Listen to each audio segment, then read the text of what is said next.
అనుదిన నిత్యజీవపు మాటలు. దేవుని నామానికి మహిమ కలుగునుగాక. దేవుని వాక్యాన్ని చదువుకుందాము.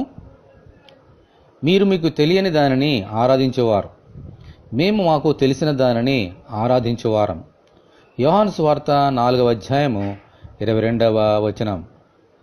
మనము ఏ కార్యమును తలపెట్టినా దాని యందు మనకు పూర్తి అవగాహన ఉంటే ఆ కార్యాన్ని జయప్రదముగా ముగించగలుగుతాం. చాలామందికి వారేం చేస్తున్నారో వారికే తెలియదు. పౌలు భక్తుడు ఏథెన్సులో సంచరించుచు వారి దేవతా ప్రతిమలను చూచుచుండగా ఒక బలిపీఠము అతనికి కనబడింది. దానిమీద తెలియబడని దేవునికి అని వ్రాయబడి ఉంది. అంటే వారు దేనియందు భక్తి కలిగి ఉన్నారో, ఎవరిని ఆరాధిస్తున్నారో వారికే తెలియదు. అది ఎలా ఫలవంతమవుతుంది? ఆ కనబడని దేవుడే మన ప్రభువైన యేసుక్రీస్తు ద్వారా ఈ లోకానికి ప్రత్యక్షమయ్యారు.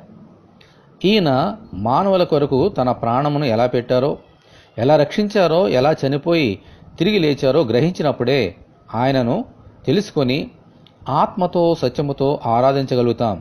ఆమేన్, హల్లెలూయా. ఇదే నిజమైన ఆరాధన. ఇటువంటి ఆరాధనే దేవుడు మన నుండి కోరుకుంటున్నారు. మనమందరం దేవుని ప్రార్థన చేసుకుందాము. ప్రభువా, మీకు వందనాలు. మిమ్ములను వ్యక్తిగతంగా తెలుసుకొని ఆరాధించినట్లుగాను, తెలియని వారికి మీ గురించి తెలియజేసి వారిని మీ వద్దకు నడిపించినట్లుగాను అనుగ్రహించమని, ఈ వాక్యం వింటున్న నీ బిడ్డలందరినీ అలాగున దీవించమని ప్రభు అయిన యేసుక్రీస్తు ద్వారా ప్రార్థన చేయుచున్నాము తండ్రి. ఆమేన్.